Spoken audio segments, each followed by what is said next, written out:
Senhor esteja convosco.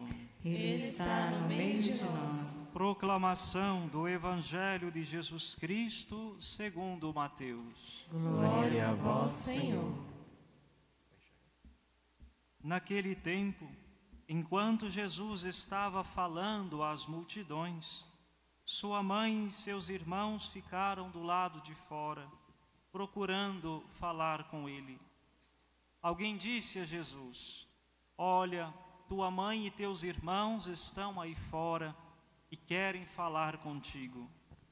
Jesus perguntou àquele que tinha falado: Quem é minha mãe e quem são meus irmãos?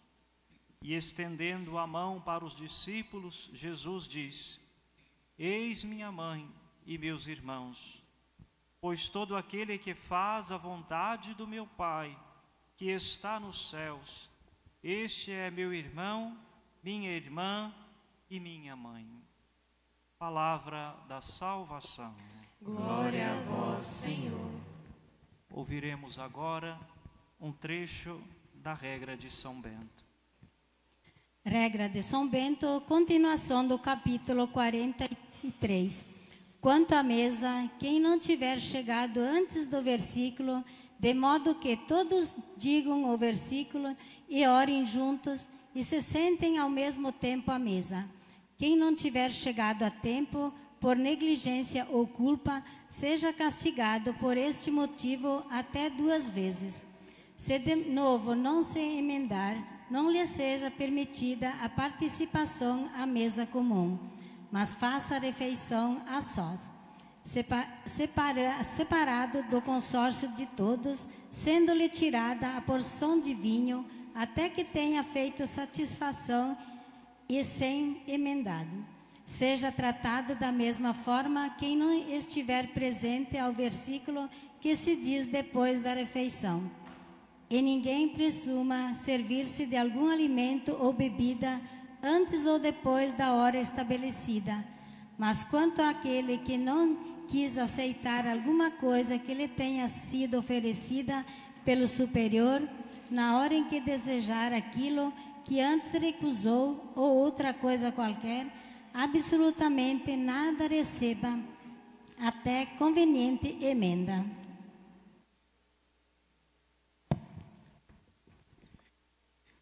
São Bento inicia a regra dos mosteiros dizendo a seguinte frase: Escuta, ó filho, o preceito do mestre, inclina a eles o ouvido do teu coração.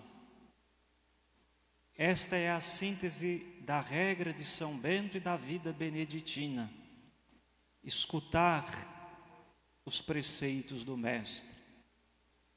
Está ligado diretamente àquilo que Jesus diz no Evangelho de hoje. Os seus pais, irmãos, amigos, filhos, são todos aqueles que escutam, que ouvem a palavra de Deus e as colocam em prática. Estimados irmãos e irmãs, celebramos nesta terça-feira a novena perpétua dedicada a nosso Pai São Bento. Mais uma vez podemos nos perguntar por que é que nos reunimos aqui neste lugar às terças-feiras para celebrar ou venerar a memória de um santo que viveu há tantos séculos antes de nós. O que é que este santo tem a ver essencialmente com a nossa vida, que é marcada por tantas dificuldades, tantos cansaços, tantas lutas?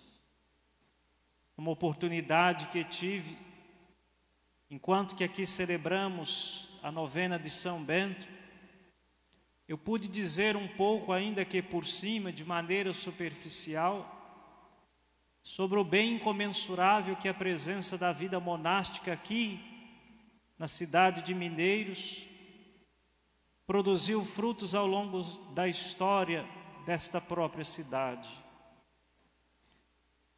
Não desejo aqui falar de pessoas simplesmente, ou dos beneméritos de um e de outro, mas julgo ser importante, peço a permissão da comunidade, de falar um pouco sobre a vida monástica. Afinal, se conhece a árvore pelos seus frutos. Podemos conhecer um pouco de São Bento, que viveu há 1500 anos atrás, pelos frutos que ele deixou e que aqui são produtivos nas terras de mineiros. Quando aqui foi cravado este querido mosteiro. É bem verdade que estamos muito acostumados e, de certa maneira, até introjetamos no nosso coração uma mentalidade um tanto que clerical. Nós conhecemos a vida dos padres, sabemos o que faz um sacerdote, sabemos qual é a importância do ministério sacerdotal na vida da igreja. Afinal, sem o sacerdote não há Eucaristia, que é o centro da nossa fé. Sem a presença do padre, não há o perdão dos pecados. Mas aqui é importante que meditemos também que neste mosteiro existe uma comunidade, ainda que pequena, que frágil, que pobre, mas que continua a exalar o odor de nosso Pai São Bento nestas terras. Enquanto que vinha para esta celebração, brincava com o irmão Romário: fosse bom que houvesse aqui 30 monges, para que a gente pudesse fazer uma procissão estacional. E ele disse assim: é o que temos para hoje, é o que Deus nos concedeu. Penso, irmão Romário, que esta cidade tem uma dívida eterna de gratidão com este mosteiro. E mais do que rezar pela vocação dos filhos dos outros, como agora antes da missa rezamos uma dezena assim pedindo vocações, é ter a coragem de rezar pela vocação dos seus próprios filhos. É ter a coragem de pedir a Deus que suscite no seio da sua família também um rapaz ou uma moça que queira viver a vida monástica. A vida contemplativa, que é tão ainda desconhecida no nosso meio, porque, como diz, estamos muito acostumados com a figura do sacerdote. Aqui é uma comunidade de monges. E os monges não têm efetivamente a necessidade ou o fim último de serem padres.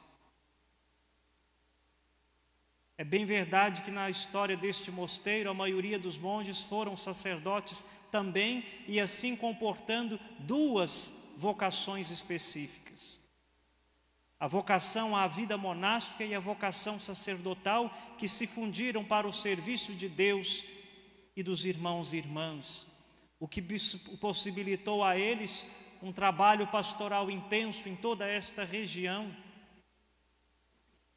Mas agora, pelos poucos dias que aqui estou conhecendo, vejo o quanto a comunidade é pequena, é pobre, é frágil e precisa das nossas orações. Não há nenhum lugar que eu vá, irmão Romário, que alguém não me pergunte todos os dias aqui: vocês vão ficar aqui? Vocês já se decidiram por ficar aqui ou ali? E nós buscamos responder: tudo está no coração de Deus. Mas eu devolvo essa pergunta: vocês vão conceder à igreja, a este mosteiro, um filho de vocês para serem monges aqui? Ou precisarão sair alguém de tão longe para permanecer aqui?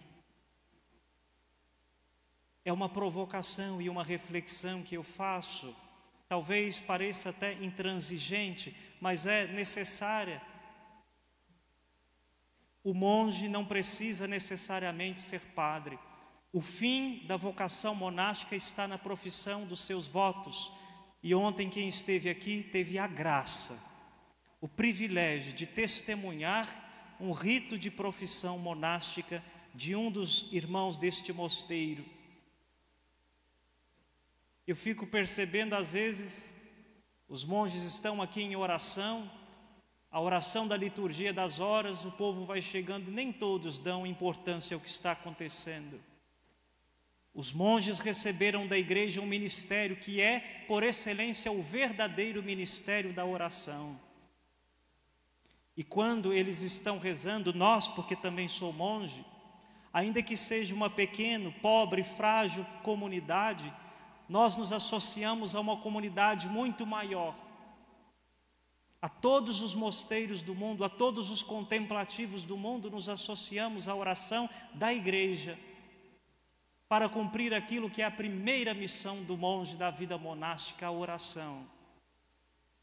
É tão comum quando nos encontramos com os senhores, e os senhores dizem assim: reze por mim, pelos meus sofrimentos, pela minha família, pela minha vocação, pelas lutas que temos, por alguém que esteja doente. É este o ministério que esta comunidade aqui recebeu, rezar. E rezar parece algo tão simples, tão fácil, mas ter disciplina de vida de oração, isso eu posso assegurar, não é fácil. É tão interessante porque, como eu dizia, nós às vezes vamos cultivando uma mentalidade muito clerical que tende a fazermos a valorizar somente a figura do sacerdote.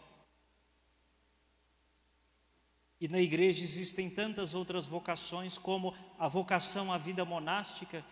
Nós acabamos de escutar um trecho da regra de São Bento, e São Bento, como nenhum outro santo, se preocupou com as minúcias da vida do mosteiro.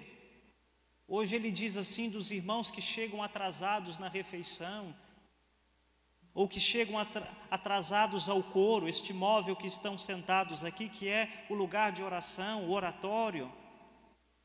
É aqui que os monges se santificam. Tão importante quanto a Eucaristia que se celebra aqui é o ofício divino, a liturgia das horas. Uma vez com esta mentalidade agora aberta, vamos entender que este, de alguma maneira, é um sacramento. O sacramento da oração. Não há nada mais poderoso do que a oração que fazemos em comunidade, independentes das nossas misérias e fragilidades. Quero chamá-los a esta consciência. Vamos rezar por esta comunidade. Não haverá padres aqui se não haver antes monges. Não haverá quem atenda as comunidades se não existir monges aqui, e por isso me permitam, talvez, repito, esteja sendo invasivo e intransigente, mas eu quero agradecer muito a esta comunidade, na figura do irmão Romário, que deixou a sua casa, deixou o seu lar, deixou a sua família, como todos os outros que estão aqui ou que passaram por aqui, e que às vezes assim a gente não dá muito valor, porque a gente valoriza só o padre que está celebrando a missa. Tão importante quanto nós que estamos rezando a missa é este irmão que por enquanto ainda não reza a missa, mas reza por vocês. Não sei se estão conseguindo compreender o que o padre está querendo dizer. A vida beneditina, a vida monástica tem um modo muito peculiar de ser. O mesmo padre que agora está aqui presidindo a Eucaristia nesse altar, daqui a pouco está lá limpando o banheiro, fazendo a comida, limpando o chão. Na vida do mosteiro é assim. Nós somos humildes servos do Senhor. O sacerdote não está acima, maior do que um irmão que não seja ainda sacerdote, porque somos todos ligados pela vida monástica. Hoje eu gostaria de convidá-los a esta reflexão. Mais do que, embora nós sentimos isto como agradável, como uma bonita acolhida de cada um dos senhores, como expectativas que brotam no coração, talvez até de que eu e Dom Bento componha possivelmente esta comunidade, é não chorar por aqueles que se foram, mas rezar, apoiar, incentivar aqueles que estão aqui.